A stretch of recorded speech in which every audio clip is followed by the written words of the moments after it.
وعلى آله وأصحابه أجمعين.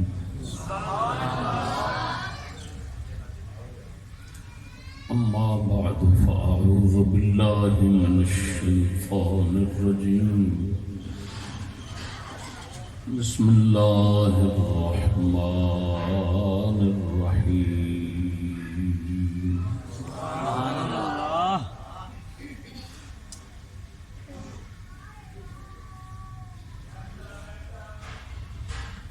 إن الدين عند الله الإسلام. صدق الله مولانا العظيم.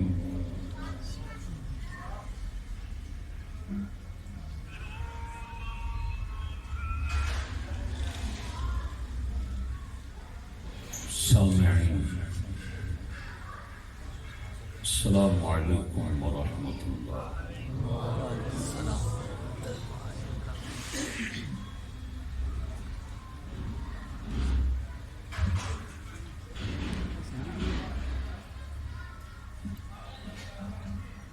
شیخو پورا شہر دا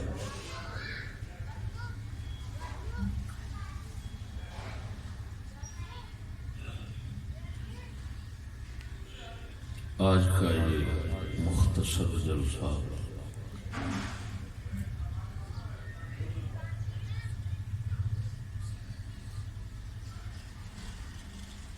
ہمارے مخلص ساتھی حافظ محمد سیف اللہ صاحب نے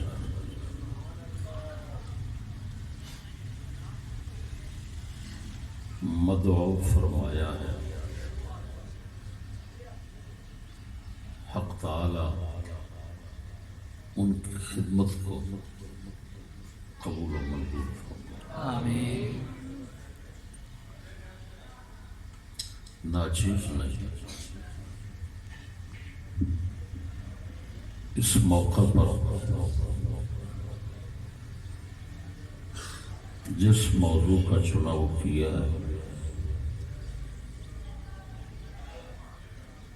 اس کا عنوان ہے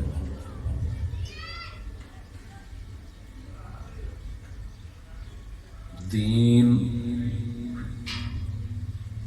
اور سیاست بابا قوم کی نظر میں.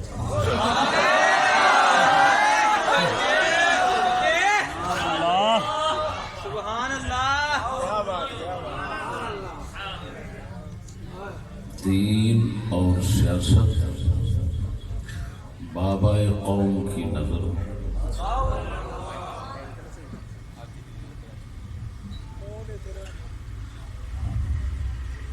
اس موضوع کو بیان کرنے کی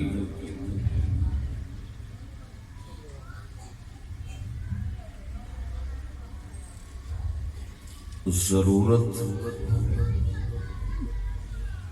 اس لیے محسوس کی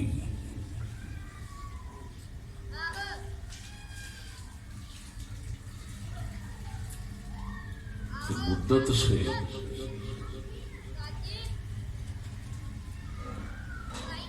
بابا جی کے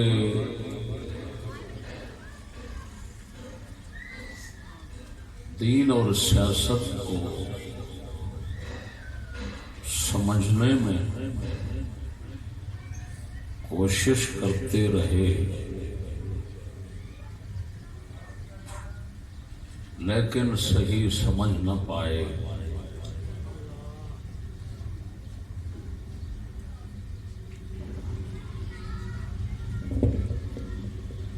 تو ابھی کچھ روز یا کچھ ماہ قبل حکومت پاکستان نے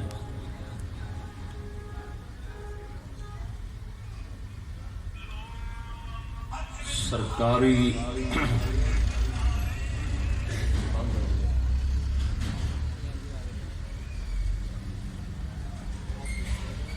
سرکاری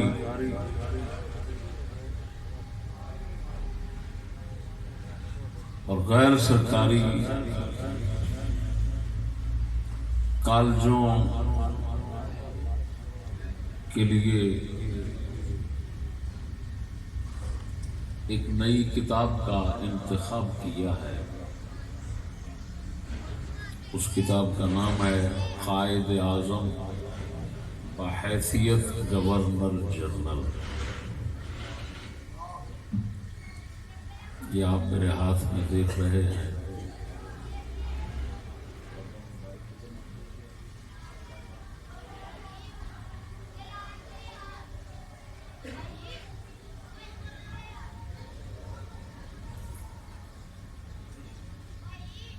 یہ کتاب چند مہینے قبل حکومت پاکستان نے کالجوں کے لیے منتخب کی ہے۔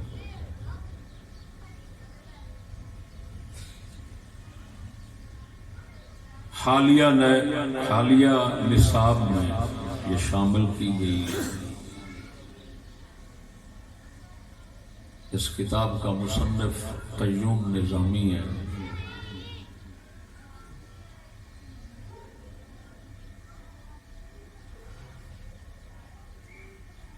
یہ سرکاری منظور شدہ کتاب ہے۔ اس پر سرکاری مہر سبز رنگ میں آپ ملاحظہ فرما رہے ہیں۔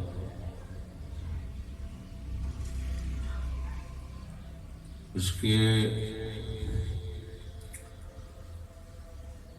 جس کو ٹائٹل کہتے ہو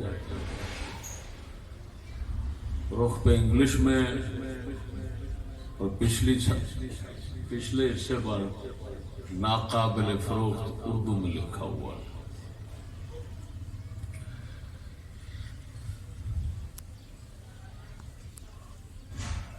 اس کتاب کو جب پڑھا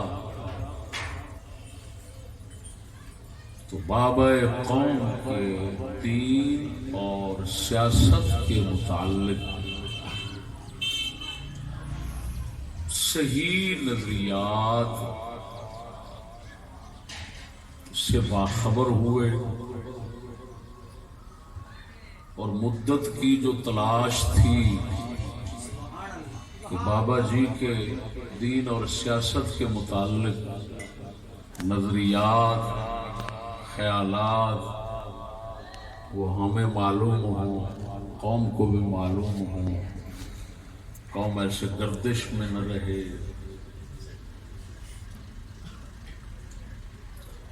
تو وہ مدت کی جو تلاش تھی جس چیز کی وہ مل گئی۔ سرکار سے منظور شدہ مل گئی۔ تو ناچیز نے فرض سمجھا کہ جو چیز سکول و کالجوں میں سمجھانے اور پڑھانے کے لیے پیش کی گئی ہے اس کو ناچیز بھی اپنے انداز میں سمجھا دے۔ سبحان اللہ، سبحان اللہ۔ ممکن ہے اگر میں غلط بیان کروں تو پاکستان کے تعلیمی ناخداؤں تک میری آواز پہنچے تو وہ مجھے سمجھا دیں تاکہ میرے مغالطے دور ہو جائیں۔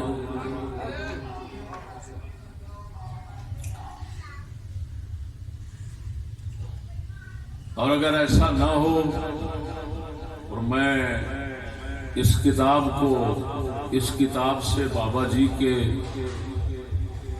دین و مذہب اور سیاست کے متعلق نظریات کو صحیح سمجھ چکا ہوں تو میری تائید ہو جائے گی دوسروں کی طرف سے، اور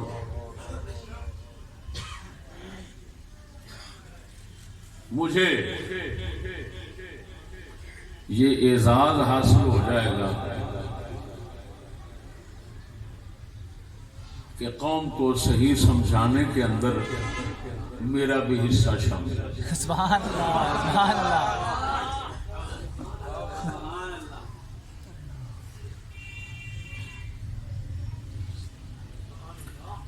تو گویا میرا آج کا جو خطاب ہے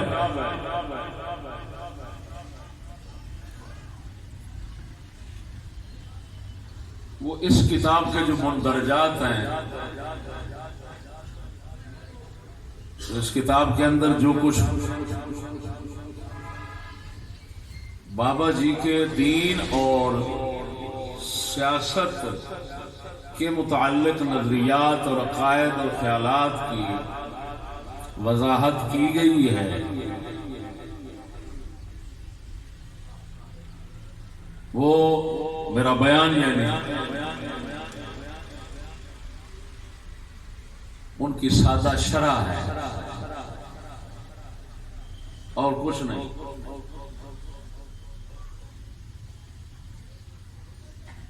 سادہ شرح تھوڑی سی یعنی کے ساتھ کرتا چلوں گا، یہاں پر دیکھوں گا ابھی تھوڑی سی جناب کو سمجھنے میں اور سامعین کو سمجھنے میں دقت محسوس ہو رہی ہے، یعنی کہہ کر اس کو آسان کر کے آگے چلا جاؤں گا، میرا صرف اتنا کام ہے۔ سبحان اللہ۔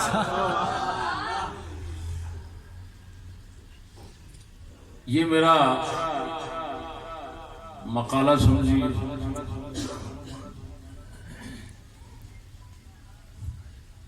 تعلیم یافتہ قوم ہے، میں نے مسئلہ خطا پر مقالہ لکھا تو بیچارہ ایک کہنے لگا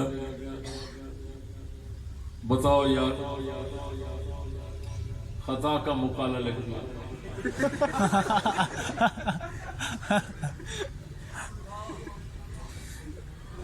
میرے بھائیوں یہ مقالہ ہے، مقالہ کا معنی ہوتا ہے مضمون،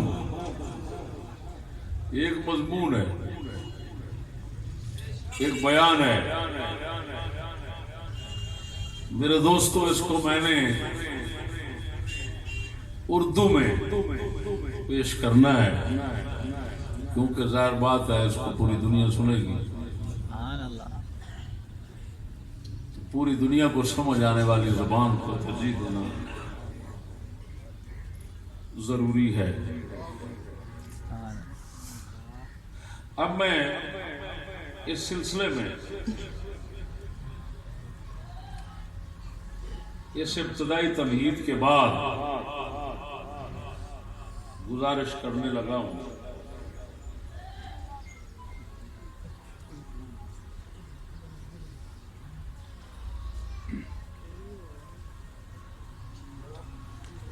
پہلا فقرہ جو پیش کرنے لگا ہوں وہ صفحہ نمبر 16 سے میں ایک بار پھر دہرانے لگا ہوں کہ اگر مجھے مغالطہ لگ رہا ہو سمجھنے میں تو میں دنیا کے دانشوروں کو اس بات کی دعوت دیتا ہوں کہ مہربانی کر کے میرے مغالطے دور کر دینا آپ کا احسان ہے۔ سبحان اللہ۔ صفحہ نمبر 16 پہ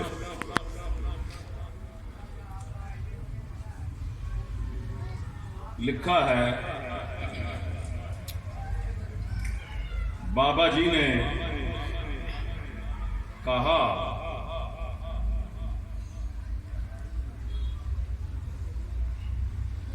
قانون کی تعلیم حاصل کرنے کے لیے لنکنز ان یونیورسٹی میں داخلہ لیا اور داخلہ لینے کی وجہ یہ بتائی کہ اس کے مرکزی داخلی دروازے پر حضور اکرم صلی اللہ علیہ وسلم کا نام تحریر تھا۔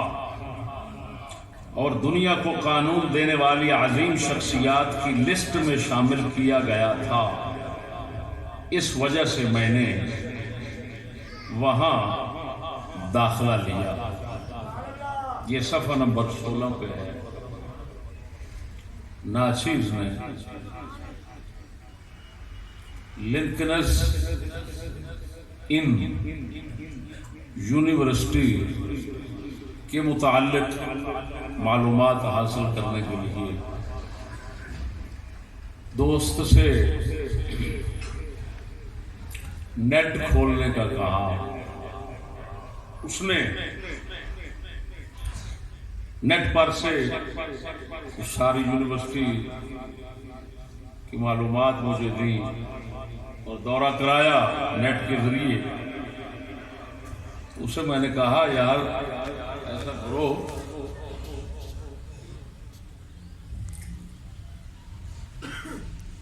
کہ یونیورسٹی کا جو داخلی دروازہ ہے اس کو نیٹ کے ذریعے نکالو. انہوں نے جب نکالا محمد عثمان صاحب نے تو دروازے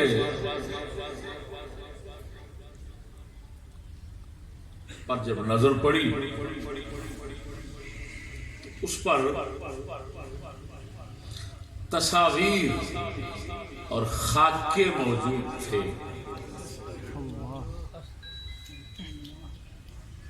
عورتیں بھی ہیں, مرد بھی ہیں, ننگے بھی ہیں, کپڑوں میں بھی ہیں. اوپر بت ہے, بت کے ساتھ, بت بھی عورت کا ہے غالباً, اس کے ساتھ ادھر دائیں بائیں عورتیں ہیں, ان کے بھی بت پڑے ہوئے ہیں. اور معاذ اللہ سید عالم صلی اللہ علیہ وسلم کی ذات شریف کو ایک قلندرانہ شکل میں دکھایا گیا ہے اور خاکہ اس طرح پیش کیا گیا ہے. میرے خیال میں آپ کی توہین کے لیے یہ خاکہ کافی ہے. یہ میرے ہاتھ میں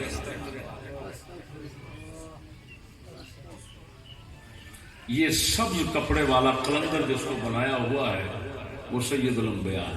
نعوذ باللہ.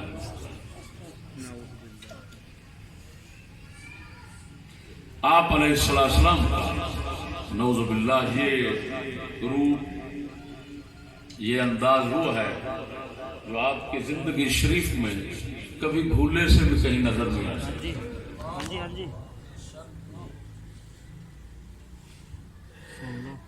میرے خیال میں اگر کوئی قریب کر کے فوٹو اتار لے, یہ کیمروں والے قریب کر کے فوٹو اتارے نا, نزدیک کر کے تصویر اتار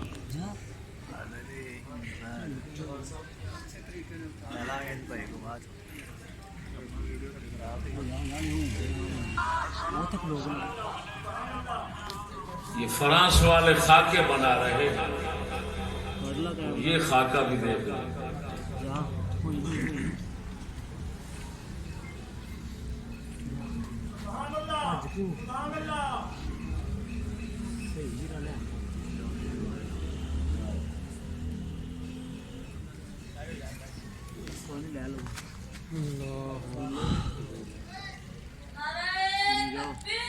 اللہ اکبر. اس سے آپ اندازہ لگائیں گے کہ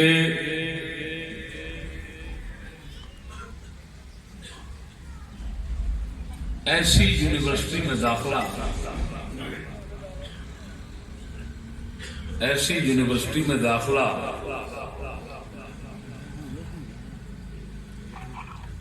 کس دین اور کس مذہب اور دین و مذہب کے ساتھ کس شوق و ذوق اور خلوص کو نمایاں کرتا ہے, یہ آپ کو اندازہ لگا سکتے ہیں.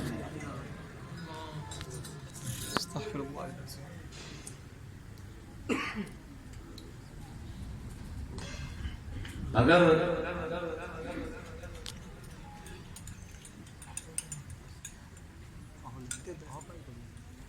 رسول اکرم صلی اللہ علیہ وآلہ وسلم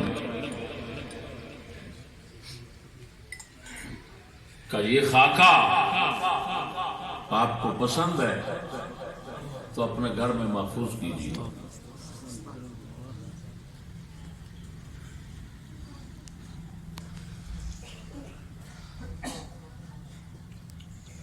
اگلی بات سنیے، اسی صفحہ نمبر 16 پہ جناح لندن میں قیام کے دوران لارڈ مورلے اور انڈین سیاستدان دادا بھائی نوروجی جناح، یہ عبارت فقرہ پڑھ رہا ہوں کتاب سے، صفحہ نمبر 16 کا آخری فقرہ ہے. جناح لندن میں قیام کے دوران لارڈ مورلے اور انڈین سیاستدان دادا بھائی نوروجی یعنی ہندو کی لبرل سیاست سے بہت متاثر ہوئے.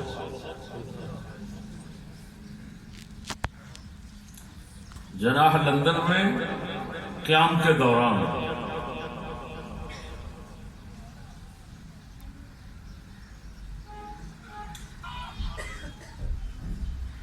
لارڈ مورلے یعنی انگریز اور انڈین سیاستدان دادا بھائی نوروجی کی لبرل سیاست سے بہت متاثر ہوئے.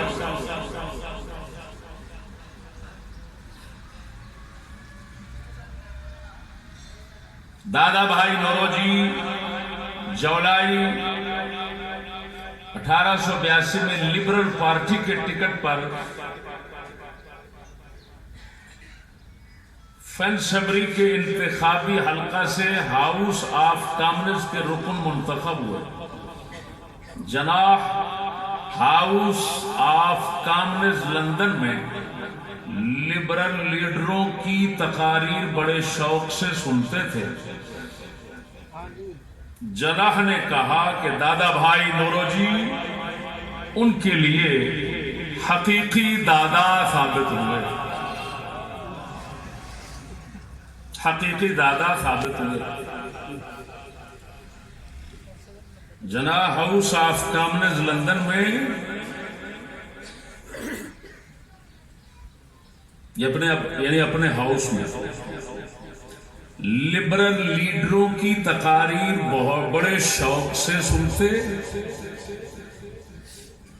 جناح نے کہا کہ دادا بھائی نوروجی ان کے لیے حقیقی دادا ثابت ہوئے. یعنی آپ نے فرمایا، بابا قوم نے فرمایا کہ دادا جی نوروجی، دادا بھائی نوروجی ہندو سیاست میں میرے حقیقی دادا ثابت ہوئے.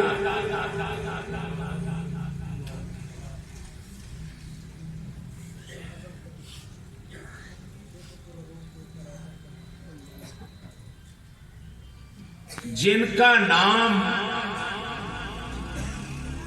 پڑھ کر داخلہ لیا گیا وہ تو کچھ بھی ثابت نہ ہوئے، لیکن اتنا ضرور کہ لارڈ مورلے اور ہندو سیاستدان دادا بھائی نوروجی سیاست کے رہبر و رہنما اتنا پسند آئے کہ فرمایا حقیقی دادا ثابت ہوا.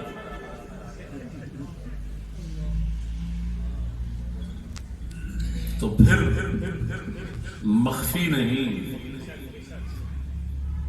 کہ مجھے پروفیسر سمجھے، لیکچر دے رہا ہوں، کالجوں کی کتاب سمجھا رہا ہوں، صرف اتنا ہے نا میری وضع مولوی والی ہے تو میری وضع کی طرف نہ دیکھیں، آپ میری شرح کی طرف دیکھیں اور میرے مضمون کی طرف دیکھیں۔ مضمون تو خالجوں کا ہے بھائی، میرا نہیں، وہ کسی مولوی کا مضمون نہیں ہے۔ سبحان اللہ۔ تو یہاں ایک بات کرتا چلوں کہ جب بابا جی کے دادا بقول ان کے دادا بھائی نوروجی ہندو ہوئے تو جو بھی خود کو بابا جی کا حقیقی وارث کہیں گے تو وہ دادا بھائی نورو جی کے پڑپوتے تو ضرور ثابت ہوں گے۔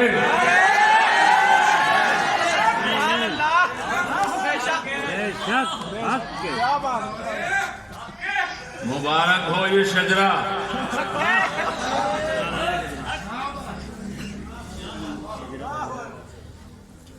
یہ تو پھر آپ کی مرضی ہے،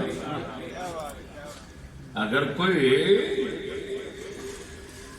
اس عالیشان دادا جی کا پڑپوتا ہونے سے انکار کرے گا تو اس کی بدبختی ہے۔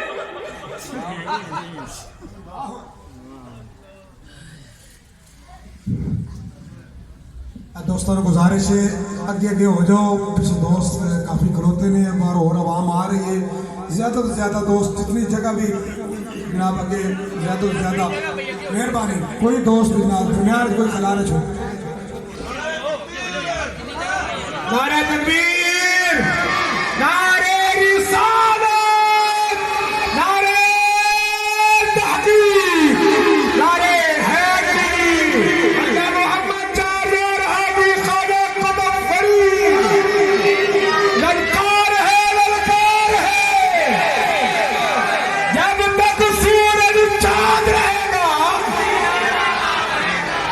وقت نہیں ہے، وقت نہیں ہے۔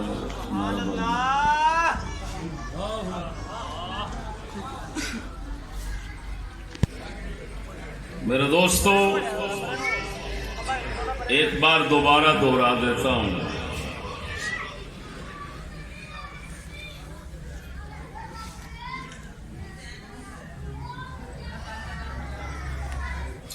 لندن میں قیام کے دوران لارڈ مورلے اور انڈین سیاستدان دادا بھائی کی لبرل سیاست سے بہت متاثر ہوئے،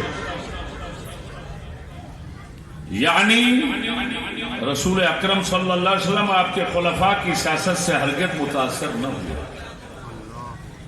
کیونکہ سرکار کی بارگاہ میں نہ تو لارڈ مورلے تھا اور نہ ہی نورونی۔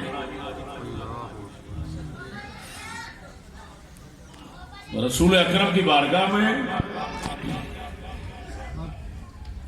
نہ تو کوئی لارڈ مورلے نظر آتا ہے اور نہ ہی کوئی نورو جی کھتری نظر آتا ہے، تو اس وجہ سے بابا جی متاثر نہ ہو سکے۔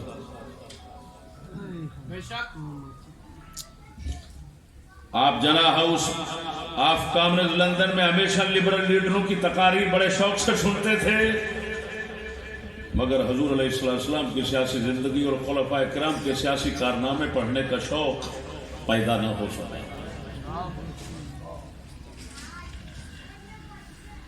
صفحہ نمبر 17 آپ نے کہا دادا بھائی نوروجی ان کے لیے حقیقی دادا ثابت ہوئے،